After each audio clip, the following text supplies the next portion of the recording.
দেখবে আর লুচির মতো ফুলবে। হ্যাঁ দর্শক, দেখবে আর লুচির মতো ফুলবে। ফুললেন না? কীরকম? এই যে মুম্বাই হায়দ্রাবাদে যে মেসি প্রদর্শন হলো, সেখানে কত সুন্দরভাবে মেসি প্রদর্শন হলো, এবং কি গ্যালারিতে বসে থাকা প্রত্যেকটা দর্শক সেখানে মন ভরে মেসিকে দেখলো, এবং কি মেসির খেলাও দেখলো, মানে একদম মন ভরে। কত সুন্দরভাবে সেই আয়োজনটা হলো, এবং কি প্রত্যেকটা দর্শকের মনও হয়ে গেল, ঠান্ডা হয়ে গেল দেখে মেসিকে, যে ঠিক আছে। কিন্তু আমাদের কলকাতায় কি হলো? কি হবে আর? যেমন কলকাতার শাসক দল, ঠিক তেমনই হলো জেএনজি। নেপালে হয়েছিল না জেএনজির বিক্ষোভ? ঠিক একইভাবে এই স্টেডিয়ামটা, যুব ভারতীর স্টেডিয়ামটা দেখে আমার সেই জেএনজির কথাটাই মনে পড়ছিল, যেভাবে বিক্ষোভ হয়েছিল। মানে কি অবস্থা! মেসিকে সেখানে টাকা দিয়ে দেখতে গেছে 5,000, 10,000, 15,000, সেই মেসিকে মানে দেখতে দিচ্ছে না। কে দেখতে দিচ্ছে না? শাসক দলের নেতা মন্ত্রীরা। এবং কি সেখানে কোনো দায়িত্ব নেই, একটুকু দায়িত্ব নেই যে এই এত লক্ষ লক্ষ দর্শক দেখতে আসছে মেসিকে, সেই মেসিকে যদি আমরা না দেখাই, ক্ষিপ্ত তো হবেই। এটা তো একটা বাস্তব কথা, সাধারণ সিম্পল একটা কথা। সেখানে কি আমরা দেখছি যে শাসক দলের নেতা মন্ত্রী, এবং কি শাসক দলের নেতা মন্ত্রীর পরিবার, ফ্যামিলি, সেই ফ্যামিলিদের তৃষ্ণা মেটানোর তারা লেগে পড়েছে। ফ্যামিলি বাচ্চাদেরকে ফটো তুলছে, বাচ্চাদেরকে পাঠিয়ে দিয়েছে, যাও মেসির সঙ্গে ফটো তুলো, মেসির সঙ্গে হ্যান্ডশেক করো, মেসির সঙ্গে কথা বলো। বাচ্চা, ফ্যামিলি, আর ওদিকে দর্শক হাহাকার, চিৎকার চেঁচামেচি করে, বাস মেসি চলে গেল।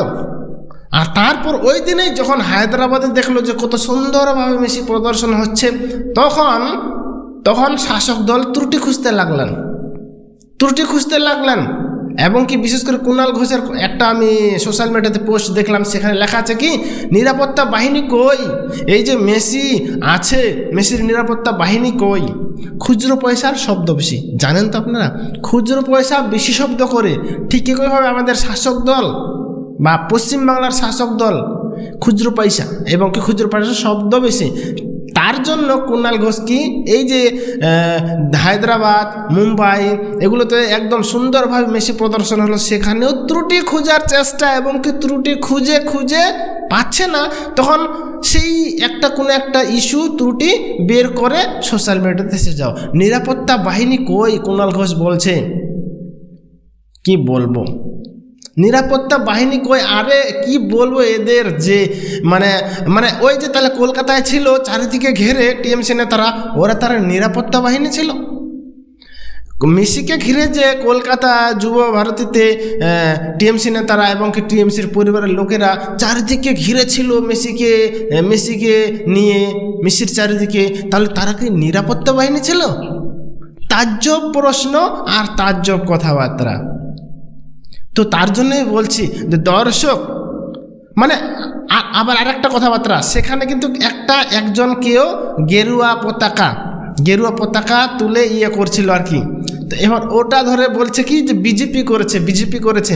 আরে বলার দরকার নেই কে করেছে, কার জন্য এটা হয়েছে, কি করে এটা হলো, কেন হলো, সমস্ত প্রশ্নের উত্তর সাধারণ মানুষ জানে। আর সমস্ত প্রশ্নের উত্তর সাধারণ মানুষ জানে বলে সেই স্টেডিয়ামের মধ্যেই চোর স্লোগান উঠেছিল না? শুনেছেন তো? তাহলে চোর স্লোগান উঠেছিল সেই স্টেডিয়ামের মাধ্যমে। কাকে চোর বলেছিল নিশ্চয়ই আপনারা বুঝেছেন। এতে বলার কোনো অপেক্ষা রাখে না যে কাকে চোর বলে সম্বোধন করা হচ্ছিল। দর্শক, এই হচ্ছে ব্যাপার, এই হচ্ছে আমাদের পশ্চিমবঙ্গের অবস্থা, এই হচ্ছে আমাদের পশ্চিমবঙ্গের শাসক দলের অবস্থা, মানসিকতা। মানে এই একটা কথা আছে না, আপনা কাম বানতা বাহার মে যায় জানতা, আপনা কাম বানতা বাহার মে যায় জানতা। ঠিক একইভাবে এই মেসি প্রদর্শন কলকাতা যুব ভারতীতে হয়েছে। পরিবারের কাম বানতা বাহার মে যায় জানতা। 20 টাকার জলের বোতল 200 টাকায় বিক্রি, ভাবতে পারছেন? মানে কত বড় সেখানে দুর্নীতি, কত বড় সেখানে সাধারণ মানুষের টাকা চুরি করা হয়েছে প্রত্যেকজনের। যারা যারা সেখানে টাকা দিয়ে ঢুকেছিল মেসিকে দেখার জন্য, প্রত্যেকজনের প্রত্যেকের পকেট থেকে কত টাকা চুরি করা হয়েছে।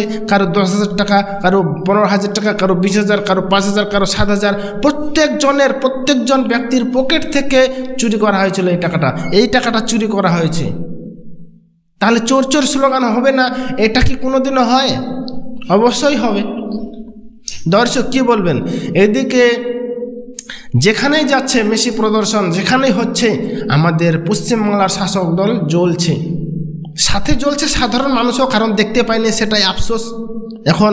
এখন অন্য রাজ্যের যে মেসি প্রদর্শন হচ্ছে সেগুলো ভিডিও দেখতে হচ্ছে, এবং কি দেখে দেখে মনটাকে সান্ত্বনা দিতে হচ্ছে নাকি? তো এই হচ্ছে ব্যাপার। আমাদের পশ্চিমবঙ্গের শাসক দল থেকে কোনো আশা ভরসা আপনারা রাখবেন না, কোনো আশা ভরসা রাখবেন না। রাখবেন শুধু যে ওই আর কি। এখন সভাতেও আমরা দেখতে পাচ্ছি, এই যে কোথায় যেন মুখ্যমন্ত্রীর সভা হয়েছিল নদিয়াতে নাকি, সেখানেও দেখছি যে বেশ কয়েকজন মহিলার হাত চুরি হয়ে গেছে। তাহলে কি এটা? মানে প্রতিনিয়ত প্রমাণিত পাওয়া যাচ্ছে, প্রতিনিয়ত প্রমাণিত হচ্ছে যে এই বাংলার শাসক দলের ব্যবহার কীরকম, তাদের নক্ষত্র কীরকম, তাদের চরিত্র কীরকম। কিন্তু বাংলার মানুষ কতগুলো এখনও বুঝতে পারছে না। কতগুলো বাংলার মানুষ, বিশেষ করে হিন্দু সনাতন পরিবারের লোকরা এখনও সেই বিষয়টা বুঝতে পারছে না, কিংবা বুঝেও চোখ বন্ধ করে আছে। কোনো একটা স্বার্থ আছে পার্সোনালি, স্বার্থ ছাড়া তো এরকম করবে না, বা এরকম দুর্নীতিযুক্ত ব্যক্তিদের সঙ্গে হাত মেলাবে না বা সমর্থক দেবে না। নিশ্চয়ই স্বার্থ আছে। তো সেই স্বার্থকবান ব্যক্তির, যারা স্বার্থ নিয়ে আছে আর কি, তো সেই ব্যক্তিদের জন্য আমাদের পশ্চিমবঙ্গের এই অবস্থা।